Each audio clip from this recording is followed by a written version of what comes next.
This is Daniel Simon at Baton Rouge Community College. This is week 5 of my history podcast lectures. And this, of course, is my final lecture on the Middle Ages this week. Of course, we're going to be, talking about the rest of the Middle Ages from mostly around the High Middle Ages up to the Late Middle Ages. First talk about the Vikings, and then we'll talk about the other major events like the Crusades, and we'll get all the way up to the Late Middle Ages later on. Now, previous lectures I had talked about the rise of Islam, and I think we talked about the early Middle Ages.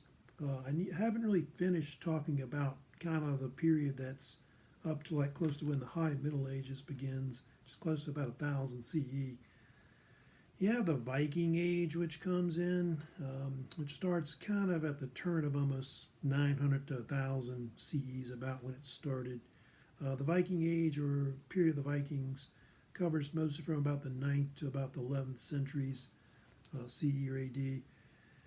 And talk about who the Vikings were, where they came from. The Vikings were Scandinavian peoples that originate way up in where Norway, Sweden, and Denmark is. Sometime around the 8th to 900s period, the Vikings began raiding into different parts of Europe, mostly in northern Europe. I think I've got a picture showing the areas that they went into, but you can see the areas that are kind of that dark color, which is right here. It's about where the Vikings originated from. And from there, you can see they attacked into different parts of Europe. As far as from, you can see Spain through northern France, northern Germany, and then all the way to Russia. They also entered like the Black Sea, Caspian Sea, Mediterranean Sea. They even sailed up into the Atlantic Ocean, especially the northern Atlantic, at one point. So the Vikings were everywhere. That doesn't mean they settled those areas, but some areas they settled and other areas they raided into, or areas they went into originally. The Vikings had different nicknames, they were called. Most people called them like the Norse or the Norsemen or Northmen, or different names they were called because they came out of northern Europe. So that's hence the name. Now, I guess a lot of Christians in Europe viewed the Vikings like pirates or bandits, and so the term Viking came about, which supposedly meant that. And that was kind of the view of the Vikings, who were kind of seen as being pagan-like, roughly. But over time, they would eventually convert to Christianity about close to about 1000 as a whole. The Vikings were great sailors. You can see they sailed all over the place throughout the Mediterranean world and up into the North Atlantic. And famous type of Viking ship, of course, was later called the so-called long ship. You can see there. Long ships were these wooden, versatile vessels that had kind of a shallow draft to them. And these ships could go anywhere. They could pretty much go up and down rivers, bank them on the edge of a sea or river. They could cross, seas and oceans with them. So like I said, they went up into the Atlantic Ocean, Mediterranean Sea, Black Sea, Caspian Sea. They even came down the rivers of Russia, believe it or not, like the Volga, Don, and Dnieper rivers at one point. So Vikings were great explorers and may have been the ones that really started exploration that led, later into the modern times as a whole. And they were pretty fast than most ships later. I believe the average speed of a Viking ship was about 10 to 15 knots, and you can see they're pretty much made of wooden vessels, and also use cloth sails along with the oars. In Britain, they sometimes called them dragon ships because they would put dragon heads on the front of them, and when people saw them, they got saw it as a almost like a terror coming, a war of terror for them. And so the Vikings were known as people that would raid people, but that's more or less from the Christian perspective. Not all Vikings were, bloodthirsty or whatever. And most Vikings were like farmers, sailors, fishermen. So they had some kind of livelihood they did. But for some reason, the Vikings became, more known for the Viking ship and them raiding different parts of Europe. So, yeah, they were pagan-like originally, like I said. A lot of their gods were warlike. Like the top god of the Vikings was the god Odin, which was the god of the warriors who ruled over Valhalla, which was Viking heaven. He had several sons. His two main sons were Thor, who was the god of thunder, and then Balder, B-A-L-D-R usually. Balder was the god of bravery. Other gods that were famous was Frey. Frey was a god of fertility and kingship. He had a twin sister named Freya. He was associated with war and, I think, love. And also, you may have heard of Loki. Loki was another Viking god that was famous, who was called sometimes the trickster god, and he was known as like the god of luck, fortune, and so on. Mischief also as well. So, but over time, the Vikings, converted close to about 1,000. And over time, they started settling down, probably around the 11th century. And all the Viking terror we're talking about, whatever, kind of came to an end over time. I kind of told you where the Vikings settled originally. Like I told you, they settled in mostly northern Europe. The main areas they went into predominantly were like northern France, an area called Normandy, which is kind of right here. Britain, especially in like the eastern part of England, they settled there. An area called Danelaw sometimes. That's right there. Also southern parts of Ireland and also northern Scotland as well. Russia, of course, like in the Ukraine and Russia, they settled over there. Also in southern Italy, some of the Normans, I think, settled there eventually over time as well. So anywhere from like around the 9th to about the 10th, 11th century, they settled in different parts of Europe eventually, the Vikings. I've got some Vikings that were famous as well. Eric the Red, Leif Erikson, those were famous Vikings that were well known around like the 10th century. Eric the Red was a Viking that discovered and founded Greenland and created as a Viking colony. He even came up with a name as well. I want to say close to the 980s, I think, when he founded it. And his son Leif Erikson, also called Leif the Lucky sometimes, was another Viking explorer who explored the North Atlantic. And sometime close to about 1,000, they believe Leif Erikson may have discovered what is, they call it Vinland, the Vikings called it, which they think was part of North America. So they believe that the Vikings were the first Europeans to discover America. And they believe Vinland, which was a Viking colony, was believed to have been somewhere in eastern Canada. The popular areas, they think now Newfoundland, which is an island off the coast of Canada. And they called it Vinland because apparently the Vikings mentioned how there were wild grapes growing there, which they made wine out of. And so hence Vinland or Vineland or Wineland is usually interchangeably what the name meant, basically.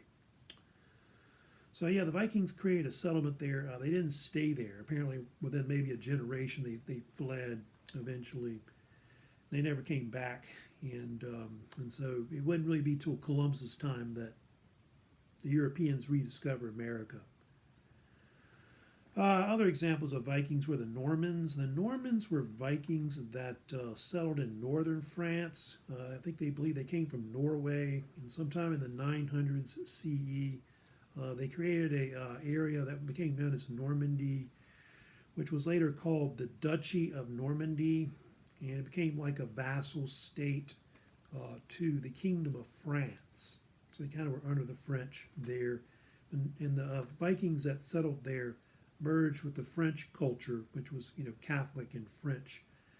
And so this the Normans were kind of like a French Viking culture overall. Eventually in the 11th century, they had one of their relatives, ancestors, which is William, the Duke of Normandy. He was a ruler of theirs who ruled over the Duchy of Normandy. And anyway, in 1066, if you know about it, he invaded England, and that led to what they call the Norman Conquest. And that was when the Normans conquered England and took it over. And they were coming into a period where the Anglo-Saxons, which controlled England, were declining. The last major king of the Anglo-Saxons had died, which was Edward the Confessor. He had no children. And so there was kind of a fight to take over the throne between, I think, the Danes, who wanted to take over England, and another guy named Harold Godwinson, who was a relative of his. And William, the Duke of Normandy, took advantage of that and crossed the English Channel in October of 1066, and he defeated Harold Godwinson at the Battle of Hastings, which took place on October 14th, 1066. And so William went on to be the King of England, which he would be until 1087. And William became known as William the First, or William the Conqueror. And so the Normans had a kind of a big influence on, medieval England later. You also got the Rus, which the Rus was a Slavic term for the Vikings that settled Russia sometime around the early to high Middle Ages. And they were believed to have been related to Vikings that came from Sweden that were sometimes called Varangians. And they had some guys like, there was one Viking leader I know whose name was Prince Rurik. He eventually settled around where the Ukraine is. And the Rus would eventually go on to basically create what is the Kievan Rus state, or early Russian state that'll be there. They'll rule from Kiev, which is in the Ukraine, and that's where the early Russian state would form at that point. And over time, in the medieval times, it'll eventually develop into a larger Russian state. But predominantly, the Russians were a mix of the Viking and Slavic peoples that lived there. The term Rus, by the way, originated from the fact that the Vikings rowed ships, and supposedly the word Rus, R-U-S, meant to row, like to row a ship. And so the word Russia kind of means the land of the Vikings, like the Rus. Then we have the Crusades. The Crusades, of course, was a major event of the High Middle Ages. It was, if you know much about the Crusades, it was this attempt by the Western Catholic Europe to basically take back the Holy Land from Islam. Because we talked about the rise of Islam, how Islam had basically gone in and spread throughout the Middle East, and it pretty much conquered that part, of that world. And so the Christians all wanted to get it back, and thought, Jerusalem and the Holy Land should be theirs, and all that. And so between the 11th and 13th century, there were a series of these military campaigns to retake the Holy Land, which dragged on for about 2 centuries or so. And there was a Roman Catholic Pope that helped start it around 1095. That was Pope Urban II. He gave a bunch of sermons to try and get soldiers in the West to go on this crusade to take back the Holy Land. And they were actually there to try to help out the Byzantine Empire, which was declining in the East. And one of the emperors of Byzantines, his name was Alexius I Comnenus, had asked for help from the Pope in the West. And so that's pretty much what kind of happened. Who do they want to take it back from? Well, if you know much, we talked about this before, but the Turks, the Seljuk Turks, had taken over, the Middle East. And remember, the Seljuk Turks were Caucasian peoples that had converted to Islam.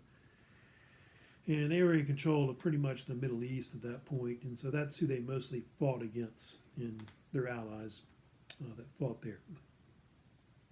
I'll go through and talk about a few of the Crusades today.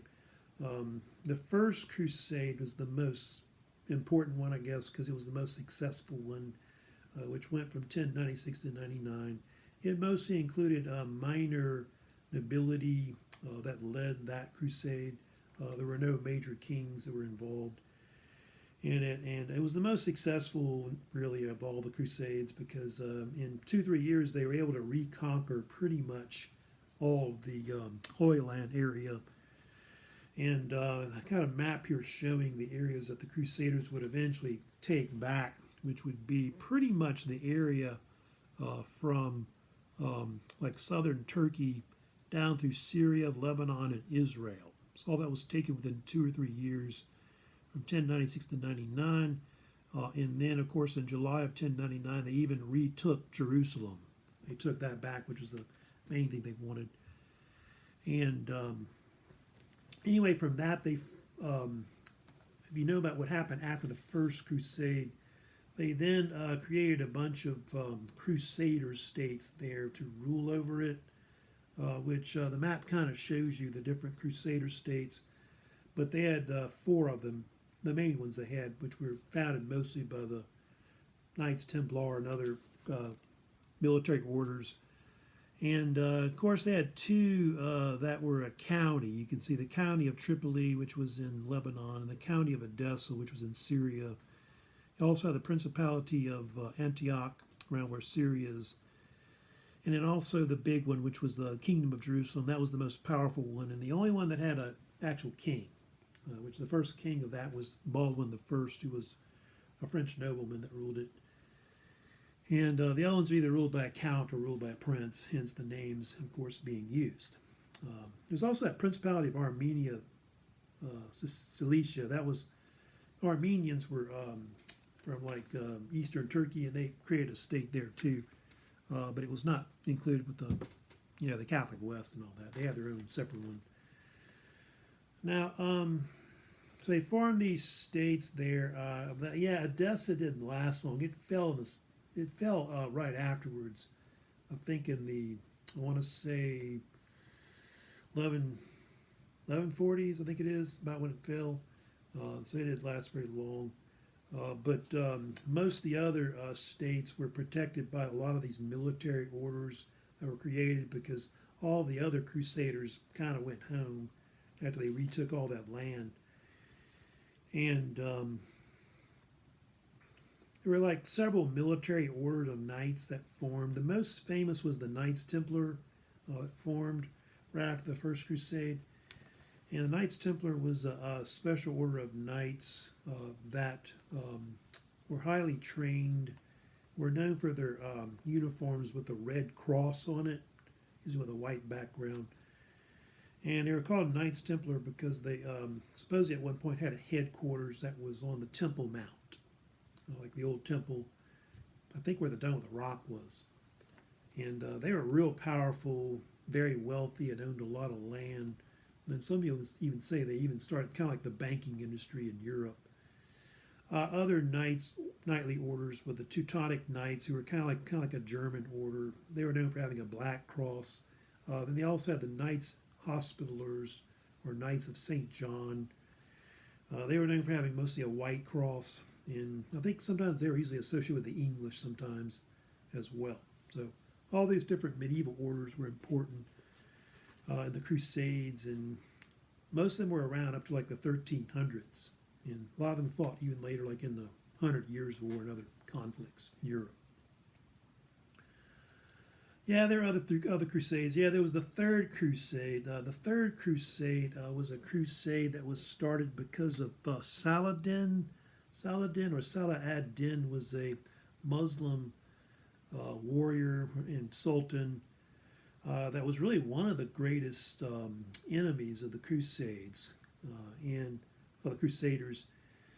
And he was a sultan that ruled over Egypt and Syria. He lived in the 12th century. He even had his own dynasty that was called the Ayyubid dynasty. And what happened was in 1187, Saladin retook Jerusalem. It fell to the Turks. And this really angered like the European powers in the West. And so they decided to send reinforcements. And that led to a new crusade. It was called the Third Crusade, which a lot of people refer to as being called the King's Crusade, sometimes as a nickname, because of all the famous medieval kings that fought in it. And so all because what Saladin does, it leads to this, other campaign occurring. Who were some medieval kings that were involved in the Third Crusade? The two most famous were Richard the First, known as the Lion-Hearted. He was the King of England. He's probably the most well-known one involved. Also, in France, they had the King of France, which was Philip II, also called Philip Augustus. And those two kind of joined forces to try and fight Saladin, even though they hated each other. They couldn't stand each other, Richard and Philip. They also had Frederick I, also called Frederick Barbarossa, who was the king or emperor of Germany, Holy Roman Empire.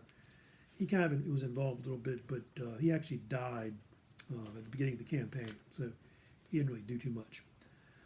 How did they do in this campaign? Well, apparently Richard and Philip eventually fought Saladin to a draw, and they did retake the northern part of Israel. Like they retook Jaffa and what is also Accra, those cities, but they failed to take Jerusalem. That was the big problem. And so they had to call a truce with Saladin, the Treaty of Jaffa, I think they call it sometimes. And Saladin agreed to allow Christians to visit the Holy Land and not be threatened or attacked by, of course, the other side. So, yeah, they failed to take back Jerusalem. So a lot of people that campaign kind of left a bitter taste in, some of the West, because of that what happened with that. So that led to the Fourth Crusade. The Fourth Crusade was this campaign supposed to happen 1202 to 1204, and the Crusaders were supposed to attack Israel through Egypt, like from the south, and try to take Jerusalem back. However, the Crusaders, they owed a lot of money to Italy. The Italians were the ones that were kind of ferrying them across the Mediterranean Sea to what is like the Middle East over there. They owed a lot of debt to them, apparently, and so they weren't getting wealthy much with these campaigns and the Crusades. And so the Crusaders decided what to do is to attack the Byzantine Empire instead, because they had a lot of wealth. Constantinople was like a real wealthy city, Then on top of that, the Byzantines were kind of seen as heretical Christians because they weren't Catholic; they were Orthodox Christian. And so some of the Crusaders, what they wanted to do is they wanted to replace the Orthodox ruler with a Catholic one, which they did briefly. So in 1204, the Crusaders, what they did was they sacked the city. They broke into it and sacked it, Constantinople. And that kind of backfired on them. What ends up happening is it evidently creates this religious schism. If you know about it in Christianity afterwards, that's called the Great Schism. They would dub it later. And it's considered one of the major events that would split, the Catholic and Orthodox churches. Well, they never get back together. They had already been splitting already, going back to the early Middle Ages, but I think that was the last straw that pretty much, split the two churches. Because the Crusades were kind of fought in a sense to try to, save, Christianity and maybe bring the two together, but it did the opposite. There were other crusades. I think the only big other crusade I will talk about is like the Fifth Crusade, 1228 to 1229. That was a crusade where I think mostly the Germans were able to get back Jerusalem. They retook it under, I think, one of their kings, which was Frederick II, I believe it is. And they took it back in 1229, but they later lost it again in 1291. So pretty much the bulk of the Crusades go up to about the 13th century, but they do kind of fight Crusades up to like the 14th and I believe the 15th century as well, but pretty much the Crusades were a failure overall. Right, then you got the Mongols. Let me get into that too. The Mongols, of course, were Asiatic peoples that lived in Mongolia. And if you know what happened was in the 13th century, they formed the Mongol Empire. And so you got this Mongol invasion that eventually conquers pretty much most of Asia, all the way to Eastern Europe. And the Mongol Empire was, I think, the second largest empire in history. I think second to behind the British Empire. And their empire was like somewhere between like 9 to 10 million square miles. It was huge. It only lasted like between the 13th and 14th centuries. Wasn't around very long. And like half of it was like China, and then the other half was like the western part of Asia. And I think it included like maybe part of Russia and Poland. That's how far it went, of course, to the east. And the Mongols were called different nicknames. Most common nickname, of course, they were called was the Devil's Horsemen, because of the fact that they fought on horseback pretty much. And of course, devil, the term devil being used, of course, because a lot of people thought that the devil, or maybe not about God, they thought the devil sent them, or they came from the devil, and all of that. No Christians thought that for sure. So Devil's Horsemen. Also, some people call them the Mongol Horde, because, they would blot out the landscape with thousands of riders as they invaded a certain area. And the Mongols were known for committing mass genocide, killing off huge populations. And I think they say that the Mongols killed, I don't know, was it 50 million or more? A lot of people I know in their conquests. Now they wiped out half of China when they conquered it in the 1200s. And so yeah, the Mongols were known for that. Yeah, they had different rulers that were famous. Genghis Khan, was the first ruler and founder of the Mongol Empire. He reigned over the empire from 1206 to 1227. He ruled by the title, which is Great Khan, which is kind of like emperor, I guess. The word Khan meant ruler or king. And I think Genghis was kind of like a nickname or title, which meant, I think usually the translation is universal ruler, is what it usually means. Genghis Khan conquered most of the Mongol Empire, which I want to say at least 3/4 of it was conquered in like maybe 20 years or so. So in a very short time. And so they were able to amass a lot of territory in a very short time. Eventually, they would conquer China and take it over. And what happened in China was that the Mongols would even create their own dynasty over China, which was called the Yuan dynasty. And they would rule from about 1271 to 1368. Of course, one of the greatest Mongol rulers of China was Kublai Khan. Kublai Khan was a grandson of Genghis Khan. He was like the first emperor of the Yuan dynasty. He ruled mostly over China from 1260 to 1274, pretty much. And Kublai Khan was around the same time as Marco Polo. If you know about stories about Marco Polo, he would eventually explore Asia and meet Kublai Khan, and even I think was a minister under him. So that's the same time period of when Kublai Khan lived, which is late 13th century. And because of Kublai Khan and Marco Polo, there was trade begun between medieval Europe and Asia at that time. Of course, they separated after Genghis Khan died. They broke it up into 4 different khanates, which you can see there. They had the one in the east, which was the Great, Khanate, whatever. That was basically, most of China, Mongolia, and Korea. Also, the Chagatai Khanate was mostly around where Turkestan is and all that, above what is India. You had the, they call the Ilkhanate, which is Persia. That one right here is what that was. And they had one more, which was the Golden Horde Khanate. The Golden Horde Khanate was a Mongol Khanate state, which was like that was in Russia. And so it was like a vassal state where the Russians lived under the Mongols. And mostly included Russian, I think part of Eastern Europe, maybe. I think up to the Ukraine. Maybe I've been up to Poland at one point, I think, in Ukraine. I know. And but that's the 4 states that the Mongols pretty much created that were there. And the Mongols pretty much, influenced that whole area of the world. And it was called, they said the one in Russia was called Golden Horde because the Russians had to pay like tribute or gold money to, the Mongols that ruled over them.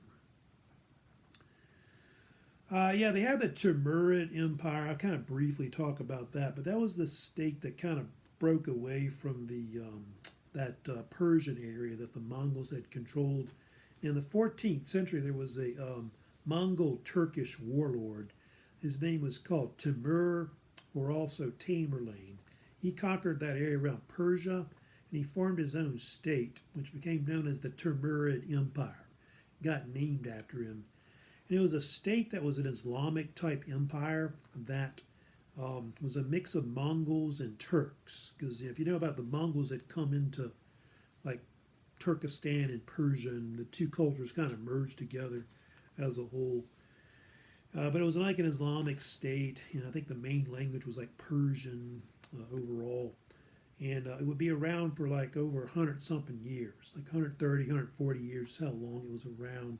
1370 to 1507 is usually the years of the Timurid Empire.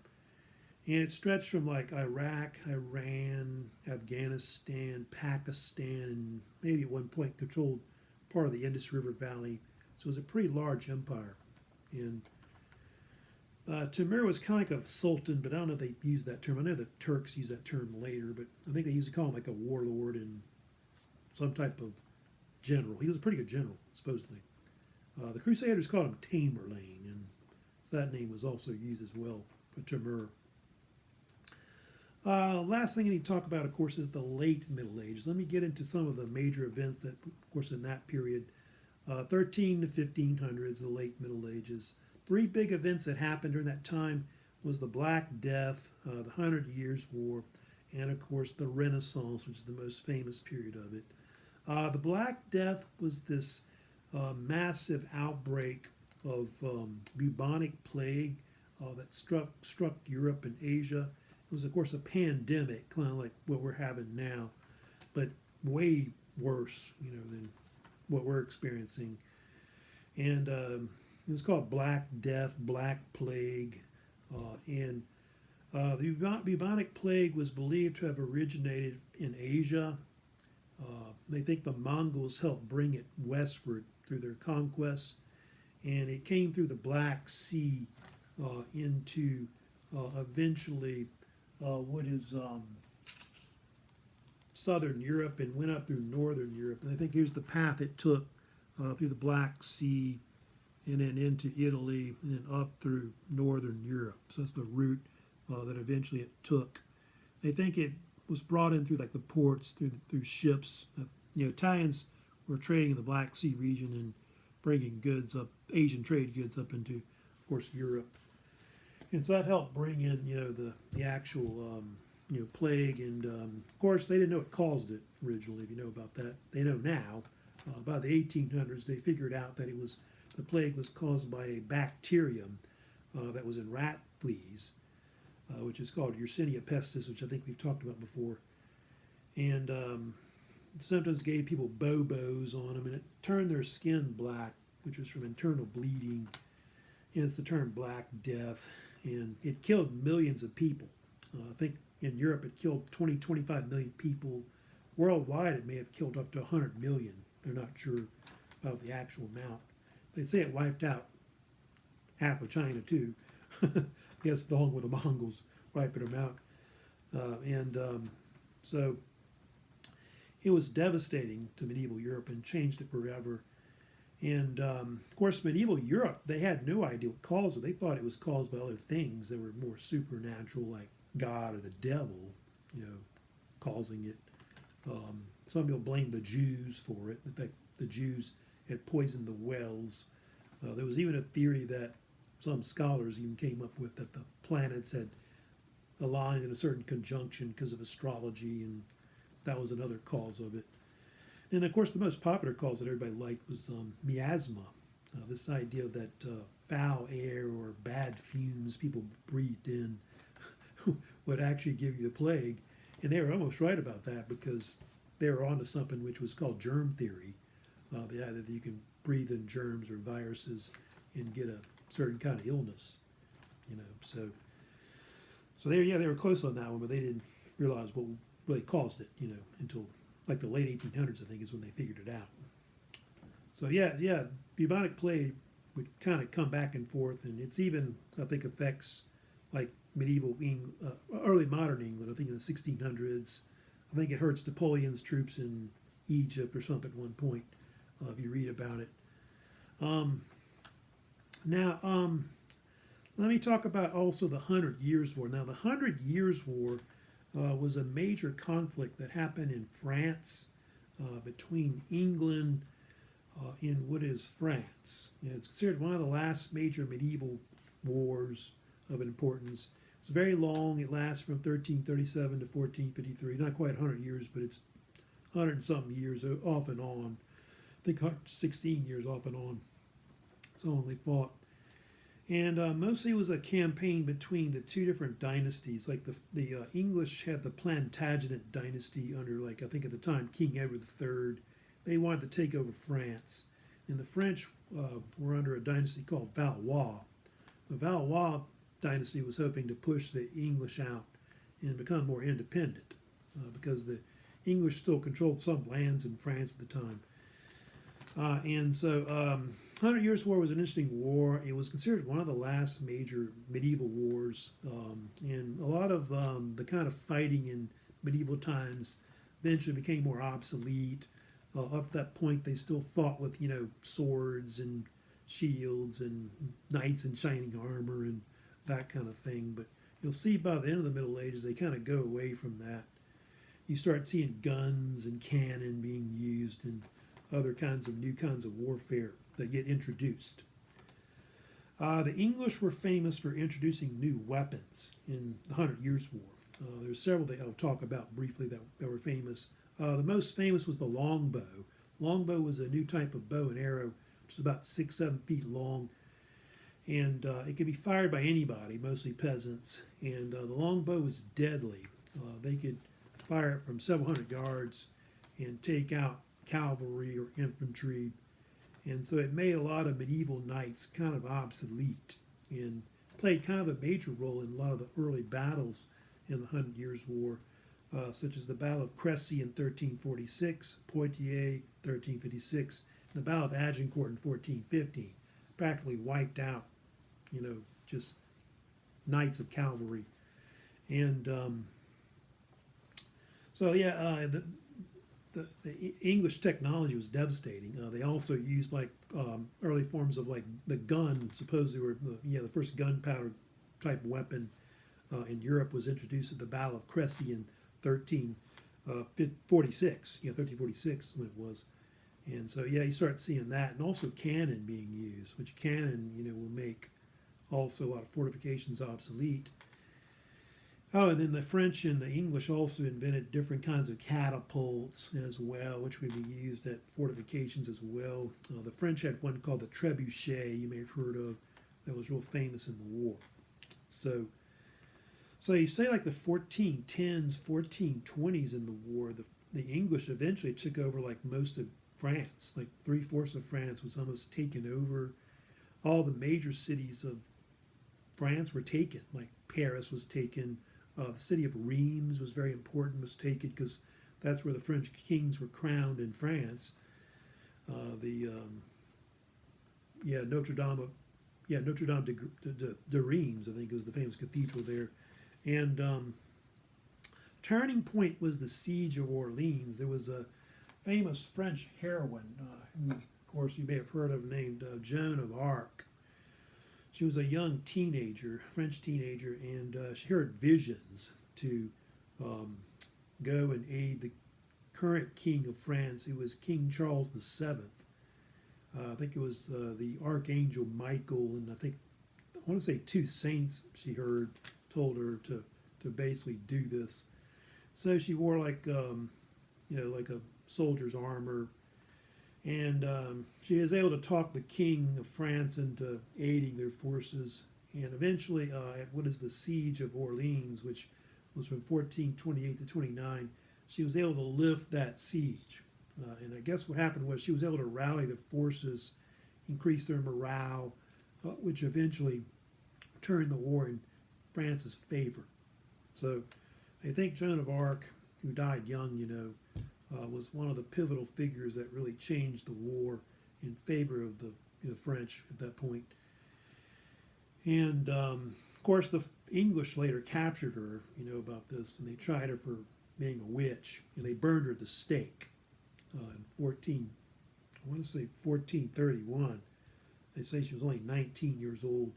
So she's kind of a tragic figure. But the Catholic Church later in the early 1900s canonized her as a saint. So now she's known as Saint Joan of Arc today. After the Siege of Orleans, the French started winning, and what happened was they eventually drove the English out of most of France, and the two states over time became more independent, is what happened. So it kind of increased like French nationalism, and all that. The states would separate overall. One more thing I need to talk about, of course, is also the Renaissance. That's, of course, the last period of the Middle Ages. We need to get into a major period anyway, Middle Ages. The Renaissance occurred from the 13 to about the 1500s. Of course, if you know much about the Renaissance, it was an intellectual movement that was in Italy and in Europe. It was believed to have been one of the main catalysts that started the modern period. Because you have a period where what happens is there's a transition period where Europe goes from the Dark Ages to the modern ages. It was believed to have been started by the Renaissance. And the Renaissance was a rebirth, which is what it means, a rebirth in culture, civilization, art, history, literature, math, science. It started in Italy, and it spread to the rest of Europe, and eventually went on to lead into we call it modern times. I guess modern times will start sometime between the 15th and 16th centuries there. And where did the Renaissance start? They believe the Renaissance started in what is northern Italy. It would be like places like Florence, Genoa, Venice, Rome, Milan, cities like that, and mostly northern Italy. Florence was the center of it, they say, and they think that the merchant class of Italy and Florence may have helped influence it because they had become very wealthy since the Crusades and all the Asian trade. I guess Marco Polo helped start and all that. And so they use this wealth as to patronize artists and so on, and they say that's how the Renaissance got started over time. Of course, they have what they call humanism, or the humanist movement, that of course came out of the Renaissance as well. Humanism was this type of secular type scholastic movement that was started in the 1300s. It was basically a kind of a study, or even re-study, if you want to call it, of the Greco-Roman classics. There was a deal where scholars began to look at old Greek and Roman stuff from a long time ago, which had kind of been lost or banned by the church at that point. And so they began to kind of invest in restudying that. And like I said, it was more of a secular movement that was based in the human world rather than maybe being based more on religion or superstition. That's something you start to see with the humanist movement overall. Who are examples of early humanists and early artists of the early Renaissance? Petrarch is considered to be the father of humanism. He was an Italian poet and writer. They think he's the one that got started in the 1300s. And Petrarch was one of the first to kind of restudy a lot of the Greco-Roman classics as an example. I think he even translated into like Italian, etc. And that's one thing they started doing, if you know about it. They started, writing everything in Italian, etc., like in their own vernacular dialect. Dante Alighieri, of course, was real famous. He was an Italian poet and writer. And Dante was famous for writing the Divine Comedy, which is a famous Italian epic written in the Renaissance, which describes, I guess, what the afterlife would be like. And they believe that Dante's Divine Comedy was heavily influenced by the Greek and Roman epic poems, like the Aeneid and Iliad and all that. And I guess, I think especially the Aeneid, I know, because the main character is Virgil. He wrote the Aeneid. And Virgil tours like Inferno, Purgatorio, Paradiso, and so on.